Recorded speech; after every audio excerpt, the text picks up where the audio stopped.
আসসালামু আলাইকুম বন্ধুরা, পাকা কাঁঠাল দিয়ে যে এত সুন্দর রেসিপি বানানো যায় না দেখলে বিশ্বাসই হবে না। তো আজকে আমি একই সাথে একই ভিডিওতে দুইটি দারুণ মজার রেসিপি আপনাদের সঙ্গে শেয়ার করব। আশা করছি আপনাদের ভীষণ ভালো লাগবে। তো চলুন শুরু করা যাক।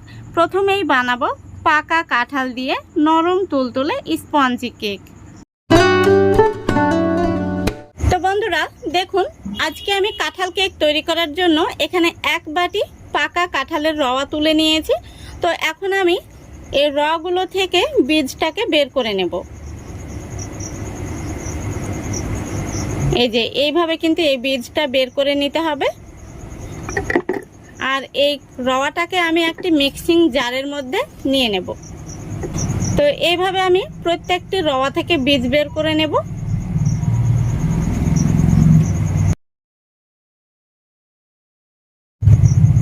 দেখুন, সম্পূর্ণ রওয়া থেকে আমি বীজগুলো বের করে নিয়েছি। এখন আমি এই রওয়াগুলোকে খুব সুন্দর করে পেস্ট বানিয়ে নেব। দেখুন বন্ধুরা, এই রওয়ার মধ্যে আমি অল্প একটু দুধ দিয়ে খুব সুন্দর করে পেস্ট করে নিয়েছি। আপনারা চাইলে দুধের পরিবর্তে জল দিয়েও পেস্ট করে নিতে পারেন। তো এখন আমি এটাকে একটা সাইডে সরিয়ে রাখছি। এবার আমি এখানে একটি মিক্সিং বোল নিয়ে নিচ্ছি। তারপরে নিয়ে নিচ্ছি দুটো ডিম। তো এখানে যেহেতু ডিমগুলো একটু ছোট সাইজের, সেই জন্য দুটো ডিম নিয়েছি। আপনারা চাইলে একটা ডিম দিয়েও বানাতে পারেন অথবা ডিম ছাড়াও বানাতে পারেন। তো ডিমগুলো আমি ভেঙে নিচ্ছি। এখন আমি এই ডিমের মধ্যে দিয়ে দিচ্ছি স্বাদ মতো লবণ আর দিয়ে দিচ্ছি হাফ কাপ চিনি। এখানে চিনিটাকে আমি গুঁড়ো করে নিয়েছি, এতে করে ব্যাটারটা তৈরি করতে খুবই সহজ হবে। এবার আমি একটি হ্যান্ড উইচ দিয়ে ডিম, চিনি আর লবণটাকে খুব ভালো করে মিক্স করে নেব। দেখুন, ডিম, চিনি, লবণটাকে আমি খুব ভালো করে মিক্স করে নিয়েছি।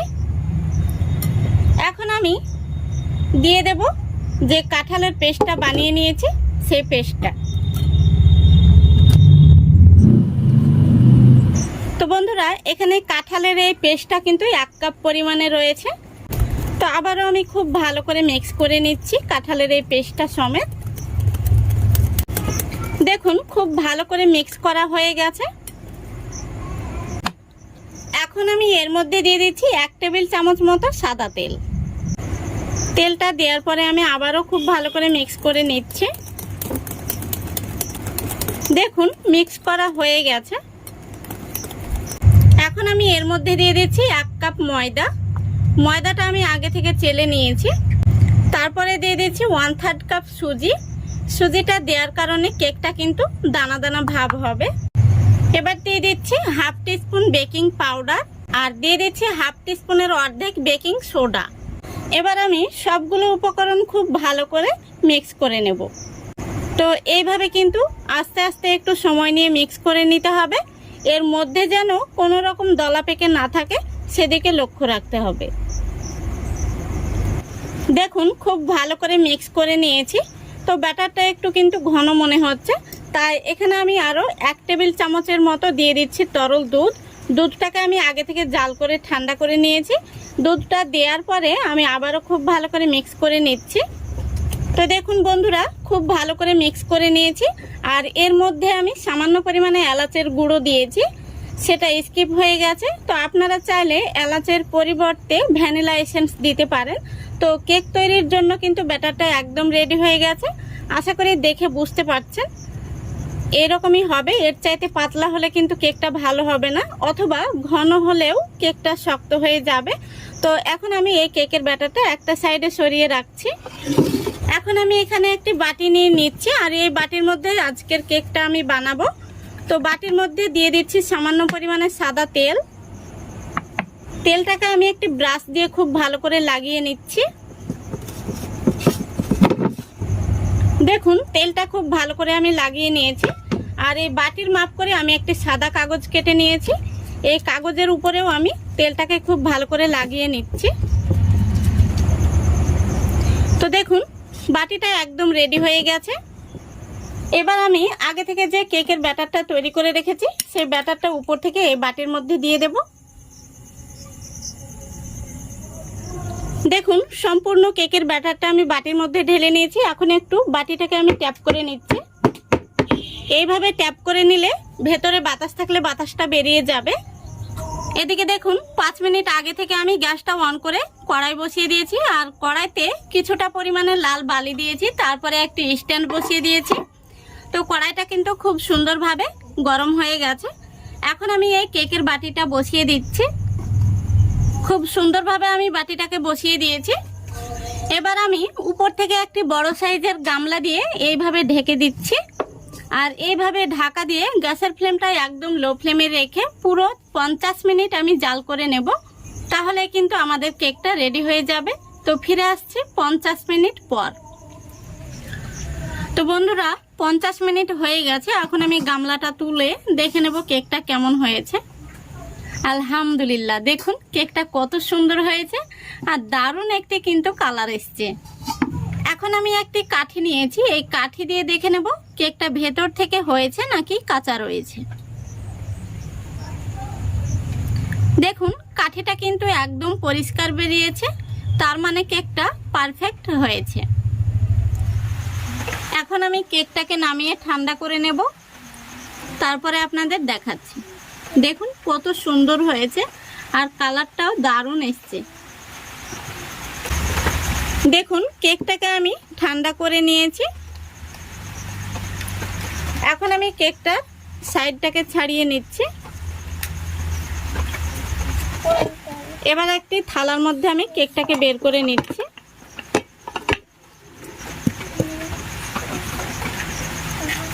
আমি যে কাগজটা দিয়েছিলাম সেই কাগজটা তুলে নিচ্ছি। কেকটা কত সুন্দর হয়েছে দেখুন। এখন আমি কেকটা আপনাদের কেটেও দেখিয়ে দিচ্ছি ভেতর থেকে কেমন হয়েছে।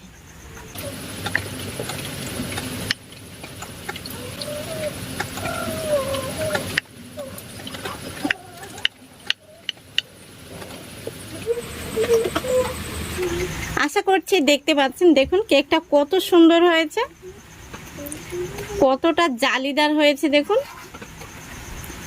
একদম নরম তুলতুলে।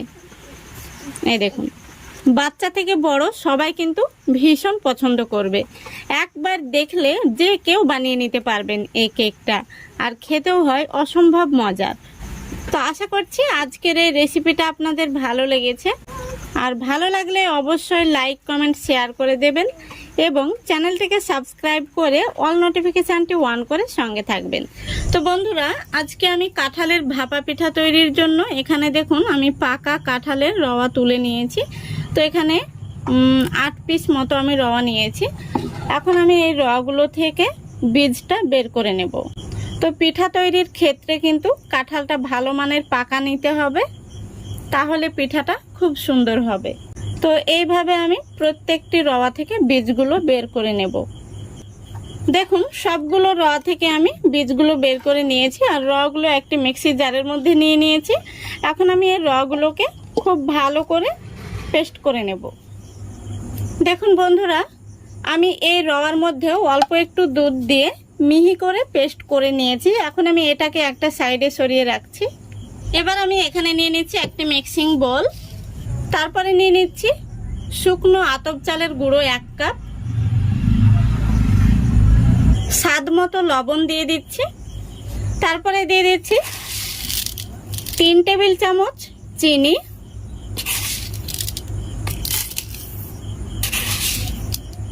তো এখানে কিন্তু আমার এই কাঁঠালটা অনেকটা মিষ্টি, সেই জন্য চিনির পরিমাণটা আমি 3 টেবিল চামচ দিলাম। এবারে দিয়ে দিচ্ছি হাফ টিস্পুন বেকিং পাউডার, তারপরে দিয়ে দিচ্ছি হাফ টিস্পুনের অর্ধেক বেকিং সোডা। এখন আমি এই শুকনো উপকরণগুলো খুব ভালো করে একটি চামচ দিয়ে মিশিয়ে নিচ্ছি। দেখুন মেশানো হয়ে গেছে। এখন আমি এর মধ্যে দিয়ে দেব একটি ডিম।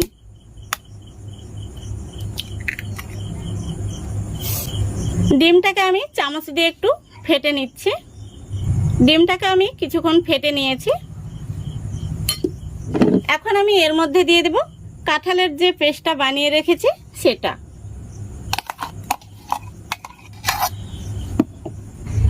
এবার খুব ভালো করে আমি চামচ দিয়ে আস্তে আস্তে মিক্স করে নেব। দেখুন আমি চামচ দিয়ে এইভাবে কিছুটা মিক্স করে নিয়েছি। মিশ্রণটি কিন্তু আমাদের এখনো শুকনো শুকনো রয়েছে। তো এখানে আমি কিছুটা দুধ দিয়ে এই মিক্সির জারটা ধুয়ে দিয়ে দিচ্ছি। আবারও আমি খুব ভালো করে চামচ দিয়ে মিক্স করে নেব। মিশ্রণটি সঠিক পর্যায়ে আসা পর্যন্ত আমি অল্প অল্প দুধ দিয়ে মিক্স করে নেব। দেখুন বন্ধুরা, আমি খুব ভালো করে মিক্স করে নিয়েছি। আর এর মধ্যে আমি আরও 2 টেবিল চামচ মতো তরল দুধ দিয়ে খুব সুন্দর করে মিক্স করে নিয়েছি। তো ভাপা পিঠা তৈরির জন্য কিন্তু মিশ্রণটি একদম রেডি হয়ে গেছে। এখন আমি এটাকে রেস্টে রেখে দেব ঢাকা দিয়ে 10 মিনিটের জন্য, যেহেতু এর মধ্যে শুকনো চালের গুঁড়ো রয়েছে। এখন আমি এখানে একই মাপের 4টে বাটি নিয়েছি। এই বাটিগুলোর মধ্যে খুব ভালো করে তেল ব্রাশ করে নেব। এইভাবে আমি সবগুলো বাটির মধ্যে তেল ব্রাশ করে নেব। দেখুন আমি সবগুলো বাটির মধ্যে খুব ভালো করে তেল ব্রাশ করে নিয়েছি।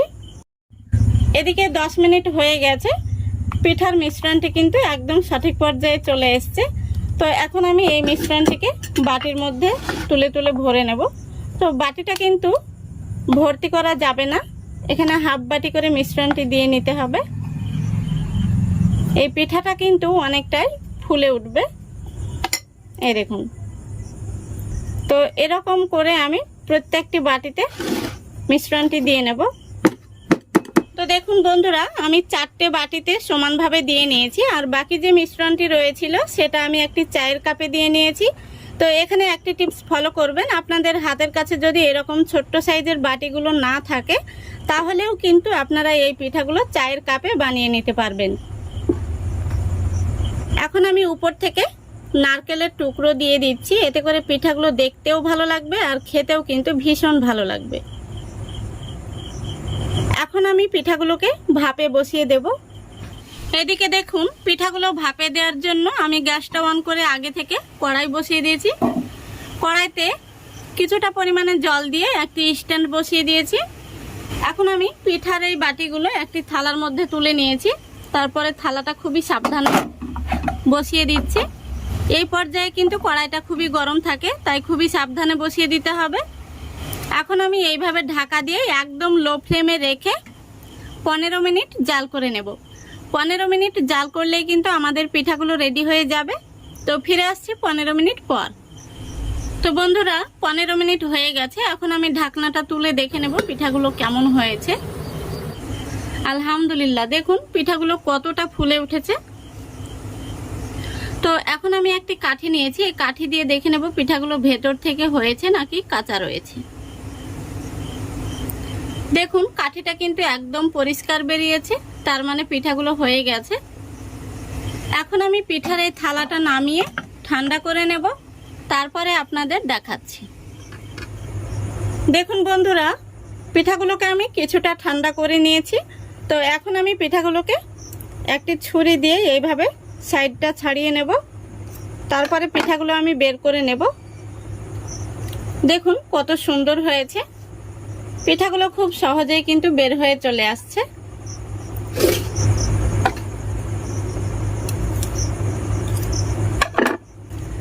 দেখুন পিঠাগুলো কত সুন্দর হয়েছে।